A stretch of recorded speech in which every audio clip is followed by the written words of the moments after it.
the last sort of big category that we have, we call diversifying. And so this includes fixed income, risk mitigating strategies, and cash. There are sort of two major themes that connect these. What we expect here is relatively lower returns. There are strategies that we expect will provide better returns when times are bad. So if we could get an asset that had high returns in all periods, we would experience nirvana, but we don't have that here. So the biggest piece here is we essentially loan money to high quality borrowers, and in particular the U.S. government. So it's a stable, safe investment. The sort of market treats it that way. So when times are bad, people look for safe places to park their money, and so we get sort of this diversification by having these assets. We don't expect high returns from them, but they provide an important buffer when times are tough. And the other piece of this is sort of behavioral characteristics, where if we see a market that is going up and it keeps going up, or it's going down and it keeps going down, it'll tend to continue to go down more. And so by taking advantage of that type of behavioral characteristic that we've seen over time and combine that with high quality borrower, we get diversification to some of these other major sources of risk. So just to sort of sum up the big sort of categories, we get into a lot of jargon, and we have all these different categories, and you saw it in the previous item where you get down into narrower and narrower categories. But at the end of the day, when you roll these all up and sort of think about this in terms of long-term sources of risk and return, you have these really major drivers that are important, and we think will be helpful for sort of framing the asset allocation for you in the modeling steps to come. So I'm going to fast forward here, and then Geraldine will sort of bring it home here. Thank you, Josh.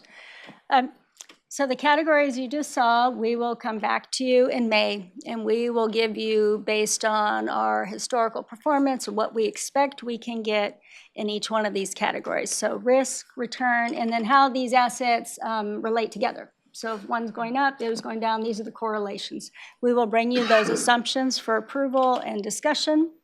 We will bring you any constraints. So in the private assets, so private equity, infrastructure, they're more difficult to get in and out, so we may have some constraints. We can't assume that we can do 100% private equity. That's not likely to happen, not possible. So we will bring you constraints, assumptions. We will also bring you an inflation expectation that, again, the actuaries are going to be using for their valuations. This is the way we're going to link. So you will approve it in this committee to use for both purposes. So we're syncing as far as assets and the liabilities. And then after that, we will start modeling based on these assumptions that you adopt at the next meeting.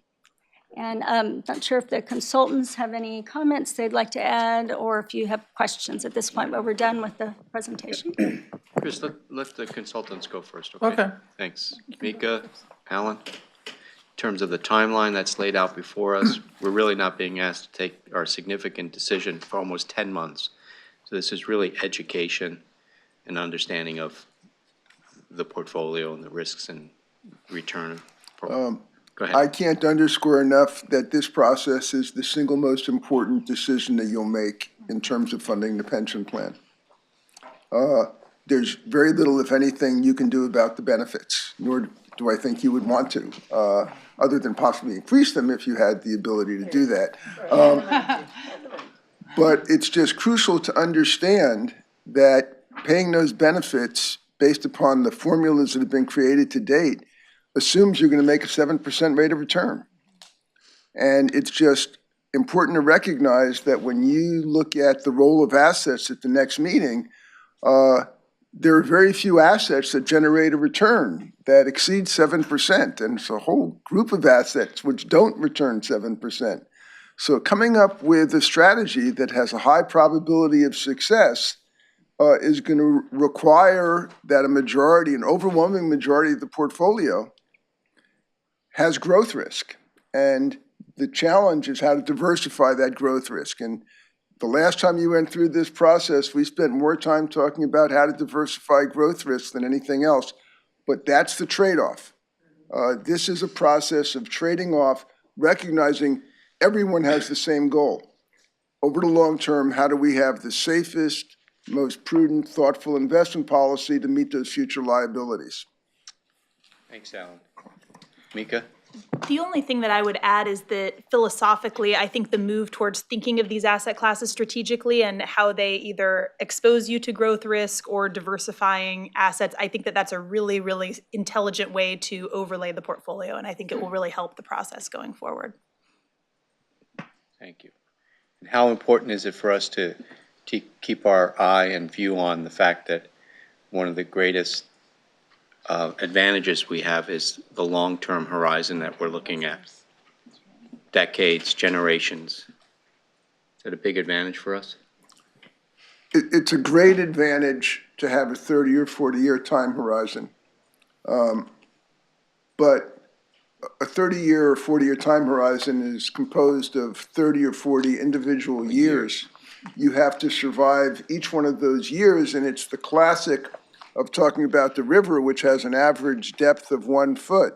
Well, most of it's 1 inch deep, and then you have a trough. A lot of our discussion is going to be, how do you survive the trough? The next big recession will challenge the portfolio, it will challenge the districts, it will challenge the state, and the key is how to mitigate the downside when those events occur.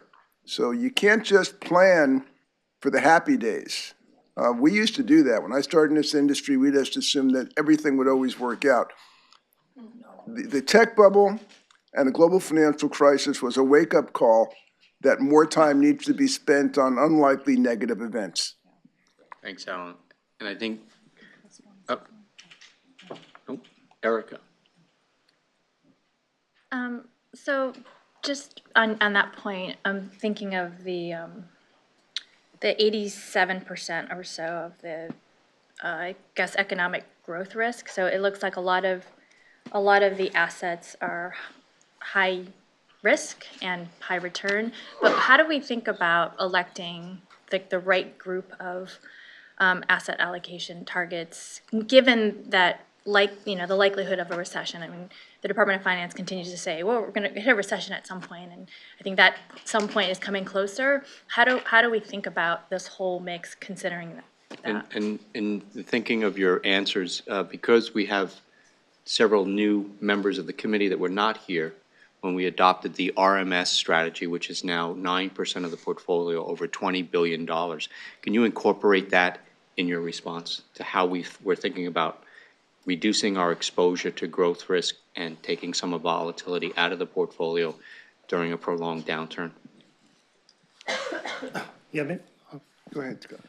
maybe I'll just jump in a little bit because it branches off of what Mika was saying in terms of the framework and thinking about growth versus diversifying, and what Alan was saying as well, because as we look at diversifying the portfolio, the return set might not be high enough to reach our long-term objectives. But if we have too much on the growth side, it'll be quite volatile, and that might hurt us as well in terms of reaching that long-term goal. So it's going to be this trade-off between how much growth versus how much diversifying we're going to be able to create in an optimal portfolio. And I believe there was a comment on the role of RMS, which really plays on that diversifying end of it.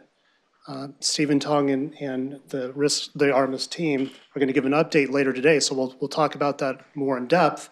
But just in general, we built that portfolio on 4 different components, all of which will help diversify the portfolio: long duration bonds, CTAs, global macro, and risk premia strategies. So that was, I think, something that hopefully will help very much protect us during a prolonged downturn or a recessionary period.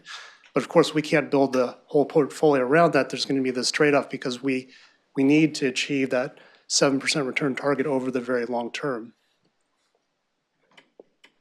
So Just to follow up on that, because I want to make sure I'm understanding this, but the mix between the 60%, 17%, and 23%, that framework, is that fixed? Or are you talking about movement within that 23% versus movement across the whole portfolio? So I think part of the answer to your question is in exactly that part of the reason we spend so much time on this year is that we want to have plenty of time to help sort of with the consultants walk through that decision. And so the ultimate decision that you make in November will be to adopt those weights. So it's not fixed forever. It's where the 60% you see to economic growth, for example, now is the current state of the portfolio. But as we go through all the building blocks of this study and we get to November, that's the ultimate choice that you'll be making in November, and we sort of build all these steps along the way to get you to that decision point. Yes. Also the ranges that staff has within each bucket so that we're all aware of that.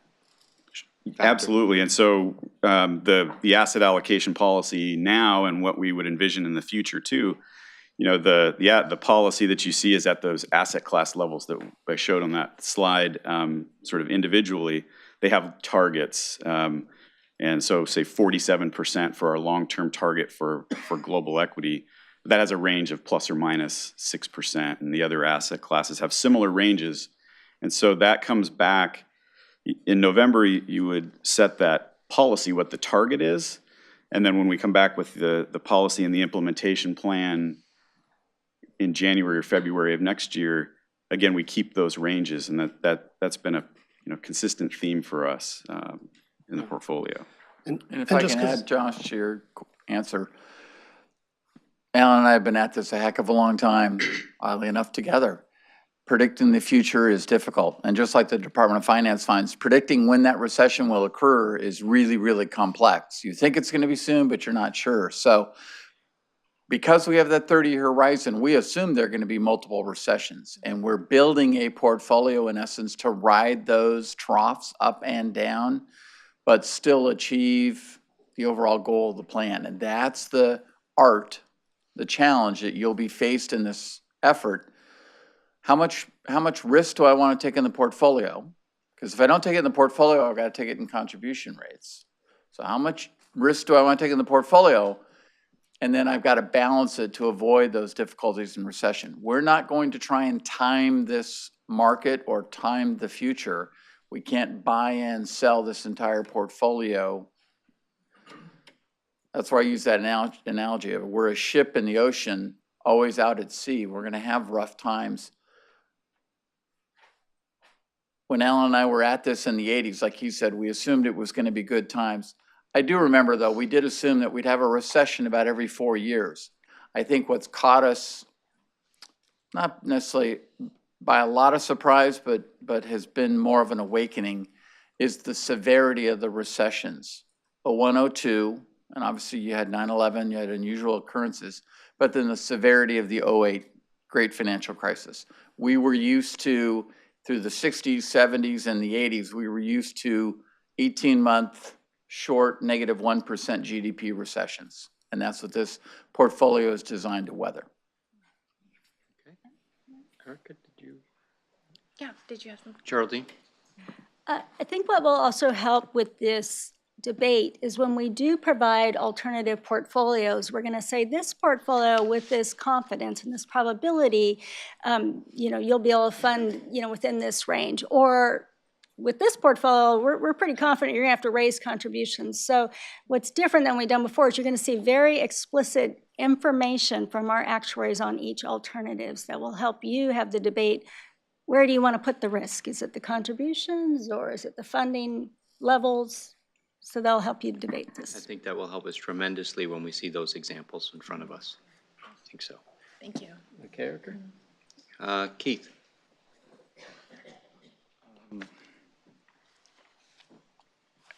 Alan's statement gave me a lot of comfort in that we are now conscious of the fact that, and Chris, in terms of the severity of a downturn.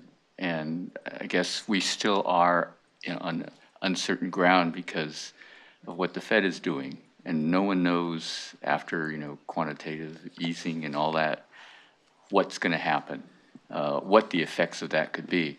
But so if you could, when you come back with it, provide your assumptions, spell out your assumptions about what that makes. And then also, and I hope this is not too much of a problem, but I noticed a whole lot of, a number of factors in our ESG, is that what is it? ESG policy that's listed in the investment policy and management plan. If you could somehow, when you come back with these recommendations, also indicate how all those factors are affected by the different decisions. If that's our policy, it can't stand alone. If the ESG is something that we take into account, it doesn't stand alone. It's embedded in this whole asset allocation. And if there are so many different factors, I'm not sure whether that is incumbent on us to make decisions based on each of those factors and weighing of the effects of different allocation policies on the various factors that we're supposed to take into account under that policy. So if there's please, to the extent it's possible without creating a whole lot more busy work, but somehow to address it. I see nodding heads, assuming it's, okay, very good. Thank you. Any other questions or comments from the committee? Chris? Before we get to you, Chris, Karen Yamamoto? Oh, okay. Yes, Ms. Yamamoto. Thanks. Thank you. Going back to the timeline, I just want to make sure that I'm understanding it, because ever since I got appointed to the board, I was always told that asset allocation is the most important decision that I'll ever make. But when I got on the board, it was kind of like midstream that had already happened before I got here. So I didn't know the steps that were taken to achieve that end. And so now that we're taking the steps and we're getting closer, right? We're in our seatbelts now, I guess, so to speak, and we're getting ready to take off.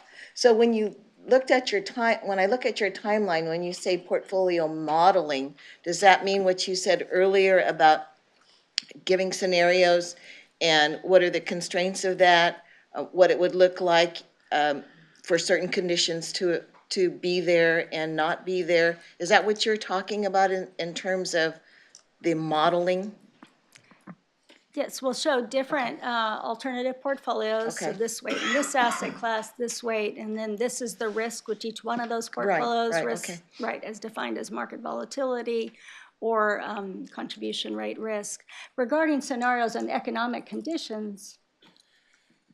Yeah, and that's why we've really tried to build in a lot of time for exactly those steps. So the first time you'll see examples of portfolios with those liability-related metrics, the funded status and contribution rates will be in July. Okay. And we'll really use those big three buckets that we identified today in sort of setting that to help kind of give you at least to start with a broader perspective on the potential ranges of risk and return that you could take in the portfolio and what the implications are for the funding plan. So that would be July. And then we can come back as we get input from the committee on sort of your comfort level in terms of risk and return, kind of narrow the funnel a little bit. Then September, we come back with more specific detailed portfolios. And that's really there where we could start to show some of the different potential economic scenarios as well in September and in November. So even to the question about, what does Fed policy mean or things like that, that's the sort of thing we can particularly take up when we have a specific allocation to show you. So we have the liability metrics and the funding plan, but also we can show, some really kind of long-term economic scenario planning and things like that, what the implications are for the portfolios in those scenarios as well. And so we have sort of 3 meetings planned to go through that before you sort of make the final, allocation decision. Okay, great, thank you, thanks. Seeing no one else in the queue? Is it essential? Is it? In response to that question, all of those modeling will be driven by the assumptions that you have to adopt. And that's why that next meeting where we talk about assumptions is so important, that those assumptions are thoughtful and prudent and reasonable, because we could assume that everything's going to be great and you're going to get this 14% return out of equities and the fund will be fully funded in a decade. Well, that's a pretty unlikely event. I would hope that that happens, but it's pretty unlikely. And it's having that discussion that really gets the conversation going on what can we reasonably expect in the capital markets over X number of years. And that's the first time you're going to put your foot on the accelerator of that process, which has basically been coasting since the last adoption. So I just wanted to add, Harry, so ditto to what Alan said. I just really want to emphasize it. Harry made the comment that November is the tough decision, but you look at July and September, it's a model, and you know the most important inputs are the inputs to the model. So I really want to plant a flag for what Alan said about May, is that's an important, you have to make a decision. And I'll add to what Keith brought up. What we're asking you is to predict the future. And we realize that's really difficult, but we're looking at 30 years. So we're going to give you what was the past 60 and even 160 years. What do we have already now? And then our collective professional judgment about what's a reasonable assumption about the next 30 years and the volatility. Not predicting the next 3 years or 5 years or even 10 years, but in the next 20 to 30 years, what do we think an average is going to be? But we do need you to adopt that, and that becomes the input into that modeling. Okay, thank you.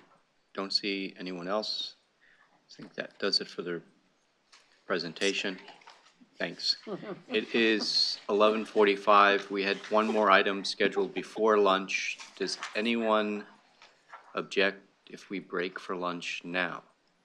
Is it too early? No. No? So Is it a good break? Is it a good break time? yeah, I think it's a good break time. Yeah. I think the chair needs a break. That's the most important. Send her off well and say thank you for everything you do for us, and that we'll miss you while you're there, but we know you're going to be happy while you're not. We look forward to you returning, Ger. You're amazing. Thank you. Now you can go get Danielle for stranding you there. Thanks, Eric. Sacred time for Ger and her family. Okay. So, brings us to our next item, which is Kirsty Jenkinson, Aisha Mastegi.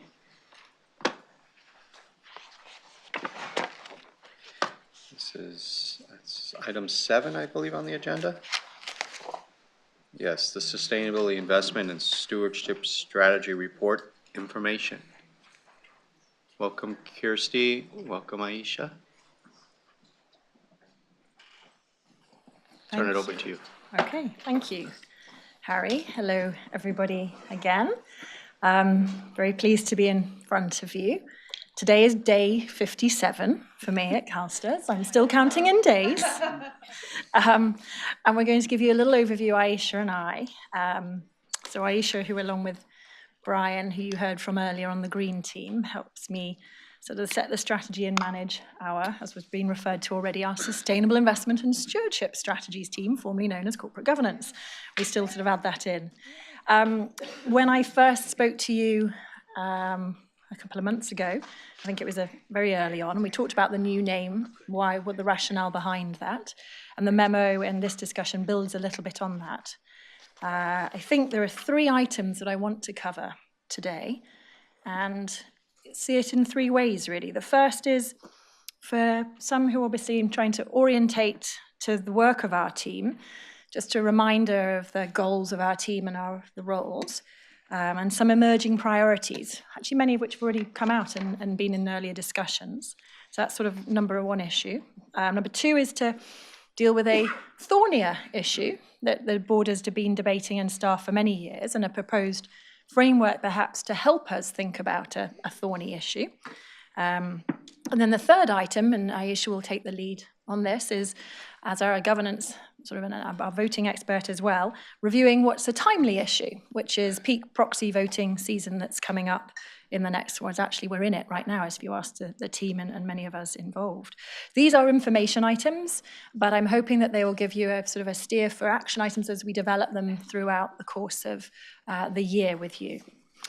So if we go to what I hope to lay out is, I mentioned last time that what we're doing is, I found a really nice article actually with a quote from my predecessor, who obviously you know much better than me, Anne Sheehan, which sort of said, her legacy that she hopes can be remembered is that CalSTRS is always known as a long-term investor and a thoughtful, actively engaged asset owner. And so I don't want you to think that what we're presenting here doesn't hold true to that legacy that I think is so important to honour and to retain from Anne and all the work that she built up over 10 years. But where we hope to go is to provide guidance on perhaps broadening some of the issues that we're looking at. We have real expertise in governance, and I think there are so many issues that we're discussing regarding the environment, regarding social issues are as important now as well, and then how can we focus our energy and attention on those. So the pillars that I introduced, the three elements of our team, sustainable investment. This is a $4.3 billion part of the portfolio currently. I see this as where we hope to be able to add value, create investment opportunities, and how we also think about the integration of environmental, social, and governance issues across the broader CalSTRS portfolio as well. So that's one pillar. The second pillar is the stewardship pillar, and this is where I want you to remember that it's about how we use our influence to influence change in the global economy, influence change in policies and companies to create more sustainable business practices. We have a responsibility as a steward of the capital that we look after to also ensure that that focuses on the long-term sustainability of both those companies that we invest in and the environment within which we work. So how do we use our influence as an investor to create sustainable long-term focused companies? And how do we vote? How do we engage to do that? Now, where it might get a little bit confusing, because we use the word again, is the third pillar, which is stakeholder engagement, which is we also have a responsibility to maintain the trust of our members and our stakeholders, and we have a responsibility, as we touched on in earlier discussions, to communicate to them in very clear forms and recognise that there are different audiences out there we want to speak to. So just to give you a little highlight of some of the priorities that the team and I have been really working on these last couple of months, when we think about the sustainable investment portfolio, a lot of discussion about what does the current portfolio look like? What should the portfolio look like in the future, not least in light of the asset liability discussions that you've heard of from, about the risk budgeting discussions that you've also been hearing from. So where do we fit into that, and how can we best play the most appropriate role within our part of the portfolio to fulfill the broader goals of CalSTRS investment aims? And how also can we develop our own collaborative model? What does that mean for the Sustainable Investment and Stewardship Strategies team? How do we cooperate with our colleagues? How do we look at co-investments? How do we reduce the costs that we can have in our portfolio as well, and also the return options that we have? I'm not going to spend any time in this discussion diving into these details. This is just to sort of give you a signal that this is what's coming. So forgive me if I kind of like come back with the recommendations. This is more just to signpost where we hope to go and where we're spending our time right now. The second pillar, what are we really thinking about at the moment in terms of our stewardship? It's very much about preparing for what issues are we going to engage companies and policymakers on going forward. We obviously have a very strong track record here. What do we engage on? How do we engage? Who do we engage with? Why are we doing this? And so we will be coming back to you again later in the year with our engagement plan. When I say engagement plan, I mean our corporate engagement plan. Which companies, what issues do we think are most material for us to focus on in terms of driving long-term value in the companies that we invest in? So again, we will be returning to you with recommendations for that. And an important element to think about then is also how do we collaborate with our investment peers in the industry to create this sort of the scale of change that is required to sort of allow us to continue to invest effectively. And then a priority in the stakeholder engagement pillar is really spending a lot of time with across our investments division, our communications teams and our public affairs teams, to really make sure that I, not only as the incoming director, but as we think about setting our communications and outreach strategy to all those who care deeply about these issues, how are we communicating with them? How are we refining the reports that we produce? You heard about the Green Team and you saw that report this morning. We think there are ways that we can be very tailored in how we create better content and deliver content to people who want to hear our stories about how we invest in the role that we play. So that's a sort of a priority there.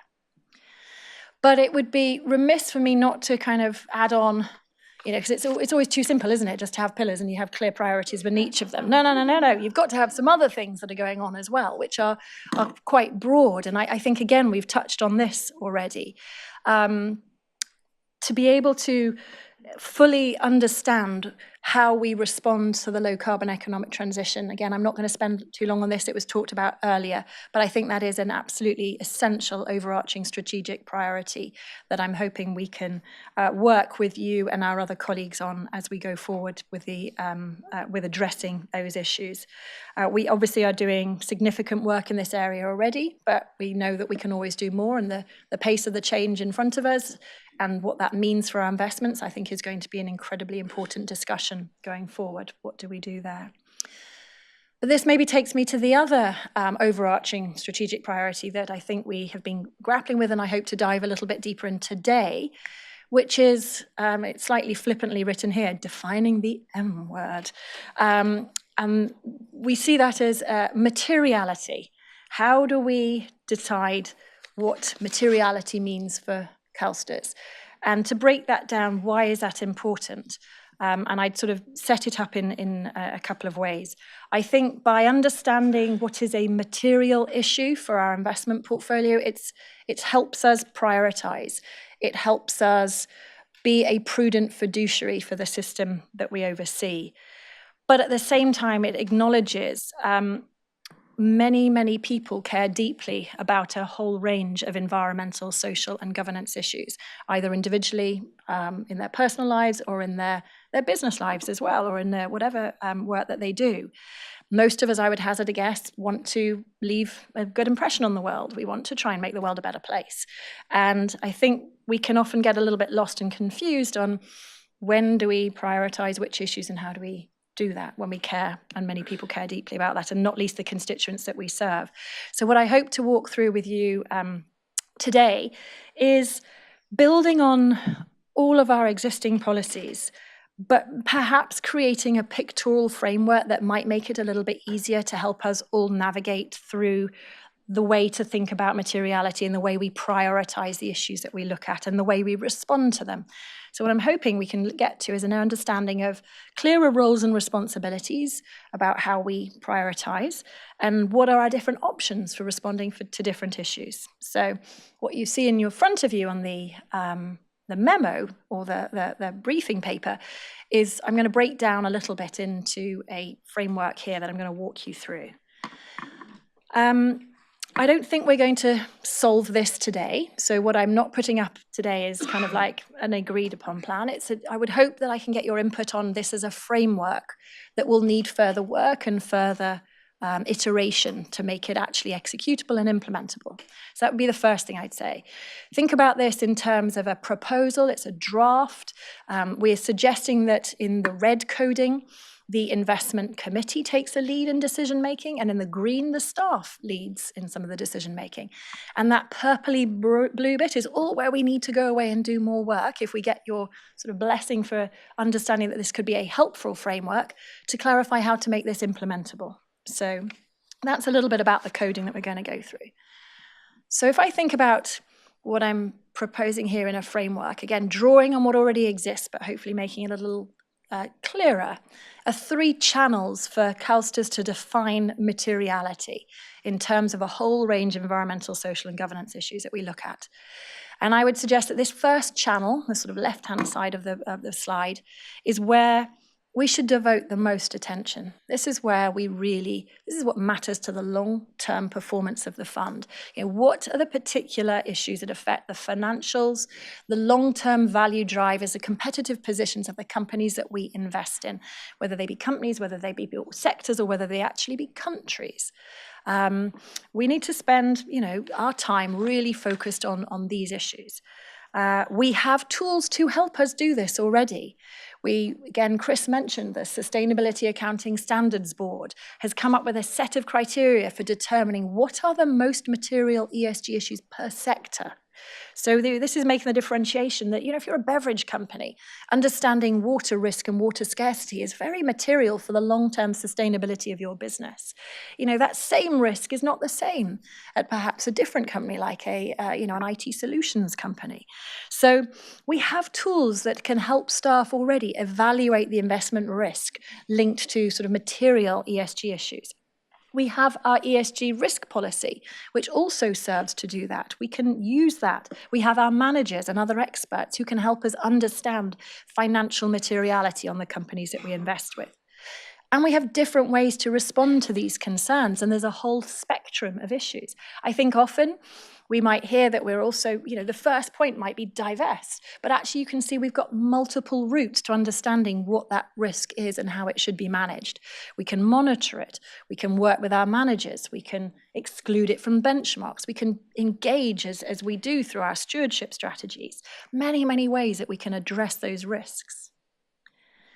The second channel, I think, is also an important one to bring out, but I would frame this differently as, see this as kind of the black swan event, kind of how do we manage the black swan event? That's a sort of a way, which is a shock, which has a major effect. We still need to be able to have a process and a system for when a particular instance creates such a risk to the overall fund that we would want to be able to monitor that and navigate that. And I'm thinking about, extensive fraud at a company that we're invested in, which has a very significant part of our overall holdings. A safety recall, a product safety recall, something which is really getting to the heart of a big part of our portfolio. It's very probably unlikely it's going to come as a shock. It's hard to mitigate, but we need to have a way to respond to that again. And we would need to kind of spend more time determining how, what does this mean? What is material to the overall economic risk to the fund? And I would suggest that this is where the investment committee and staff can collaborate closely on how to determine that. Again, there are options available to us. We could take no action, we could monitor it, or we could decide that at a certain point it poses a stock or a security or a sector or whatever, poses such a risk to the fund that we want to take a position on divestment or not. And I think this is where we would want to work with you as the committee and consultants to provide guidance on how would we manage this on a regular basis. Sorry, when I said a regular basis, I meant not that this happens regularly, but in terms of a regular understanding of what it means for us. Now, the third channel that I'm highlighting here for how we think about materiality, I think is perhaps the most challenging, and it's where staff and committee, and again, I speak not from experience, but from understanding where everybody else has spent time, it's when we spend a lot of time understanding what do our members care about, where are their concerns coming from, and perhaps this is where I would ask that we spend a little bit more time defining the response that we have to these issues and defining materiality here. It's challenging to understand that lots of different system members have different views about materiality, but at the same time a recognition that we as representatives of the system must recognize that there could be instances where we face significant reputational risk, where we face the loss of member confidence. And we obviously need a forum and a system to be able to manage and mitigate that. I would suggest again that given the focus that this has spent for the staff and the committee, we would do well to maybe go away from this meeting and come up with clearer guidance on how we can manage this kind of materiality concerns.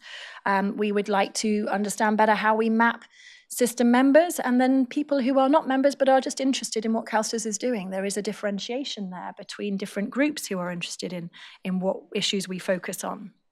I would say that in the past, obviously, tobacco and firearms exclusions would fit more in this element of materiality. There's a decision taken by the investment committee that these would be exclusions because they risk a challenge to loss of member confidence. But I think we could focus a little bit more on how we do that. Again, the responses that are available to us, always listen, and I think we stress that certainly, you know, and I know the committee, but also as a staff, important to listen, but there are different ways to respond. I think, again, maybe the go-to point is always you start with divestment, and I think what I'm trying to lay out here is that that is not necessarily always the right response. There are other ways that we can listen and understand this, but not necessarily respond the same way. So what I'm hoping, having laid this out, and recognizing that we're going to take questions at the end, and there might be quite a few, I would hope that I would get your feedback on whether this works as a clarifying concept, and if so, how we could go away and work with you, with other staff, and with consultants to really, I guess, color in or the bits that are currently in purple to create greater clarity on that. But I don't want to take more time because I think it's also incredibly important that you hear from Aisha on the timely issues, and that might give a little bit of framing to what I've said as a lot of the bigger picture. We're actually right in the middle of peak proxy voting season, and I think that'll bring it down to sort of reality about what are the issues we're focusing on a day-to-day basis. So, Aisha. Well, and just, Kirsty, could I go back just one? Because I just wanted to make this one point, even though I know you, just to bring it home. I think that the criteria, none of that should be new, at least to the older members of the board. Because if you think about it, that's what's also part of our divestment. Longer serving. That's what's part of the divestment policy right now. And so I think that Kirsty's done a really good job of trying to sort of navigate all our responses based on what we already have in the policy. And not that that policy is perfect. I think the purple that she highlights there, those are all things that we could work on going forward. So, thank you. Okay. So Aisha Mastagni, I'm staff in the Sustainable Investments and Stewardship Strategies group. And as Kirsty described at the beginning, when she talked about those three pillars, the investment, the stewardship, and the engagement, I'm going to talk about a really important part of that stewardship pillar, which is our proxy voting activities.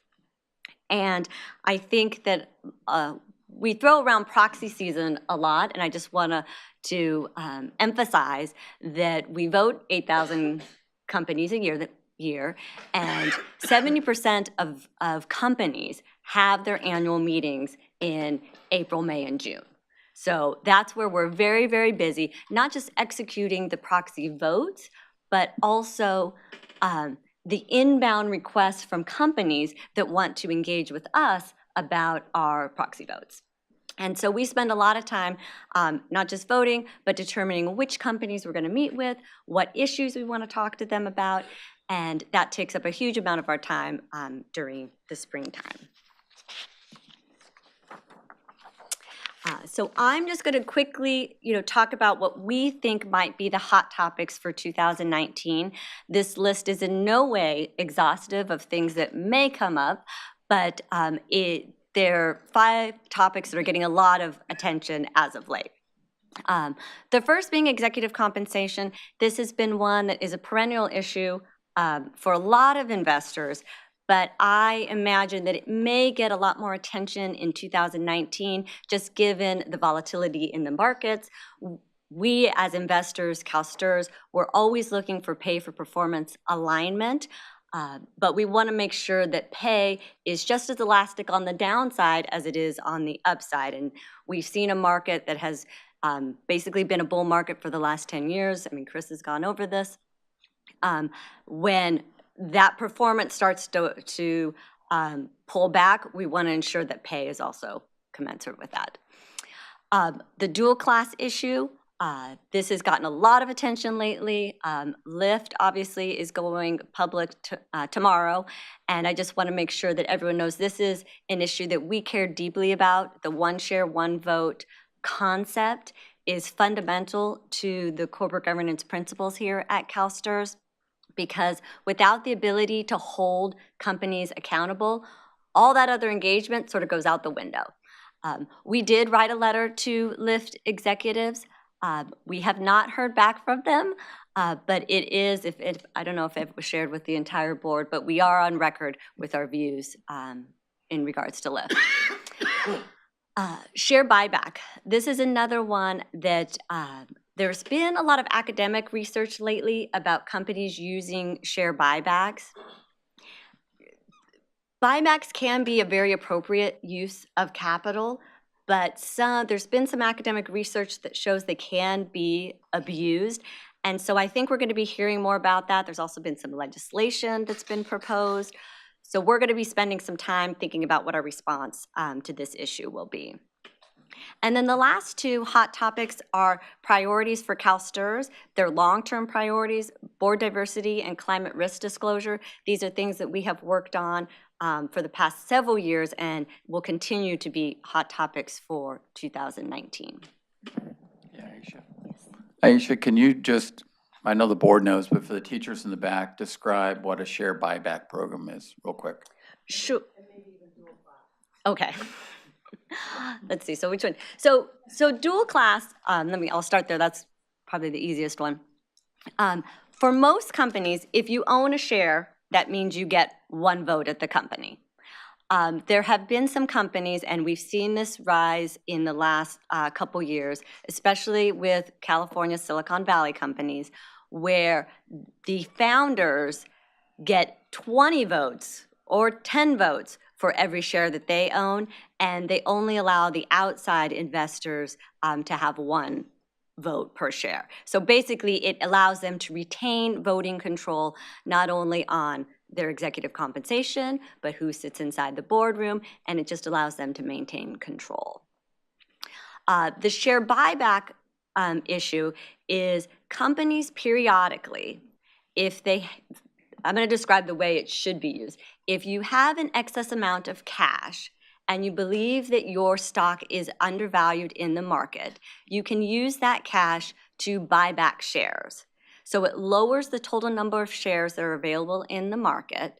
And with the thought being your shares are undervalued, that's going to be the best investment for that cash. What some of the studies have shown is that companies are not really great at timing when they should do buybacks. And some of the criticism has been around companies that use per share metrics as part of their compensation plans. So what happens is if you buy back shares and you use, for example, earnings per share as one of your metrics in your compensation, you can raise your earnings because you lowered the denominator. You lowered the number of shares that are out in the marketplace. And so these are topics that we're exploring because, like I said, there are good uses of share buybacks, but I think there are always those companies that may abuse it. That's.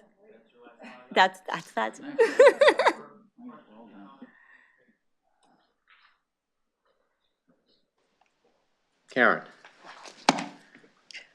Hi, thank you. I was looking at this chart, but it's a little bit different than what we were presented, that's different on there, but it's basically the same.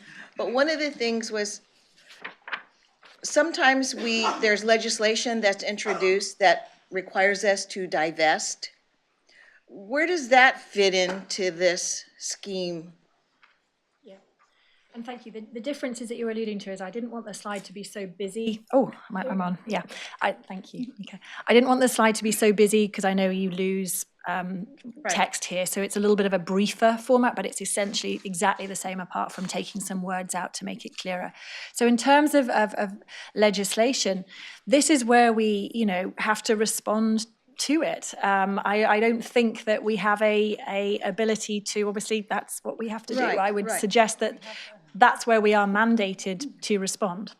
Yeah, so we wouldn't use that as a decision-making tree to help us determine materiality. It's a response that we have to make. So it could either go and weakens it or have a financial impact, so it could go into either one of those pillars? So if I was to look again, sort of try and historically look at what's happened from a legislative perspective and know that there was a mandated request to divest from thermal coal companies, I myself, and I think when we've discussed this in the team, actually that is fits in the sort of the left-hand side on the financial impact, because one could say that, as we believe, thermal coal companies are probably not going to be good long-term investments in a low-carbon economy, and that's what we've seen to date as well in terms of the valuation of coal stocks. But I think there are other divestments that might be requested by the legislature that would fit in different areas, and so that's again more of a response mechanism. And I just would add, oh, sorry. The other thing I would add is that I think we could do a better job of communicating, and I think that's what we're trying to do here with this framework in response to some of the legislative actions. Okay. And if they better understand what our process is for each of these issues, I'm not saying we can stop all of those, but I think we could probably do a better job of communicating our process. Right, and that's the whole goal of this whole Absolutely. work. Okay, thank you. Anything else, Karen? No, thank you. Betty? Great, thanks, Harry. Thank you, Christy, and Aisha for laying out this framework. And I guess I'm just going to express a bit of frustration first, and that is, in some ways, I'm seeing kind of a circular process that could result of where, and I think it really has a lot to do with the fact that we are one fund. We have issues that come to us that, to me, I think is the wrong venue in terms of whether there is a role for us to play. I do think one of the outcomes of establishing a framework is just to also talk about the work that's already being done, kind of on a more global level, and to bring that home with respect to the fact that there are lots of influencers besides us trying to get our arms around some of these issues. But one of the things I want us to not kind of get into kind of a habit of is that we're kind of punting back and forth between whether it's the board or whether it's the staff in terms of how we determine whether any of these issues are rightfully before CalSTRS in terms of trying to fashion some sort of action. There's obviously a lot of anxiety, a lot of concerns, a lot of issues, and sometimes I feel like when they come here, I get frustrated because it's just a larger policy issue that we can't influence on our own. And so where is that place that could actually give a platform for those issues to really have some legs and to hopefully create some change in the long term? And so maybe part of this is to help identify where that could be. On the other hand, I think we've been through, and Chris and Shane and others, and Aisha, you were part of this in terms of trying to establish kind of what materiality means. Something that I don't believe is quantifiable. On the other hand, kind of how does that get developed to where it's applied with some sort of consistency, from issue to issue. So I'm already kind of just feeling myself a little bit of angst about, what that looks like. But also say that I think when we look at financial impact, I think it's really hard when you focus on a particular company or a sector because our role in it is just so limited. And so I hope that there is a way to really talk about kind of what our whole community as institutional investors are doing. And so kind of localizing, if you will, some of the more global efforts on this so that, because these issues that are coming before us are legitimate. There is some attention being paid to them, but in a different kind of form and venue. And this whole discussion, I believe, came out of the fact that we have very limited resources in terms of how we can work through some of this.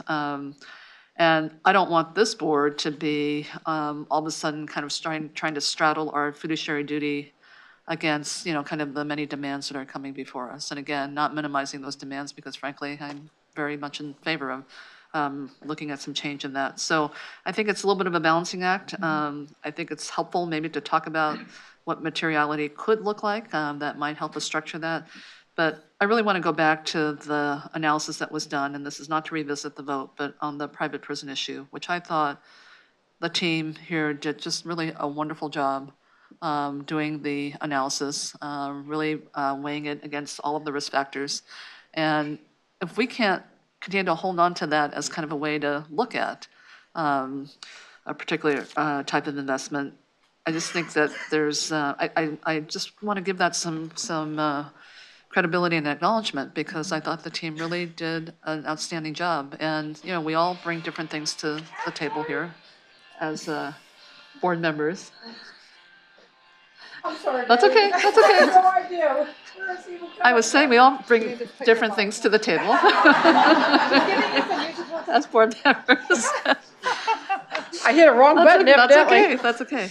It's not even open on my screen. And, and the votes will be what they may, but I just think we have a larger duty around here. And I think for the stakeholders, if we can just help identify where their issue properly could be placed, I think would be really helpful. So I'm cognizant of the limited resources. I just don't want we as members to I just want us to stay focused on our fiduciary duty, and that, when there are these issues that come up, they generally are larger policy issues that I think have a different home. My second question is, I see that you just have as an outcome possibly recommending divestment, and there's been a lot in the news about, certainly decisions by others globally to divest. I think that was the headline, but I think it's really kind of been a misnomer, but it's just really to restrict investment. And so I kind of want to get your take on what you believe Norway was doing and the impact that we expect that will have. And then lastly, well, actually, I'll leave it at that because I've got some other issues, mostly on the proxy voting side of it. But this is something that I just feel like I want to be respectful to the stakeholders because obviously these are issues that we all care about as just being global citizens. On the other hand, I just feel like the venue is just it's not here. And it does take away resources, and frankly, it takes away my own focus on what's important that we have to keep our eye on. And so could you just comment on those things?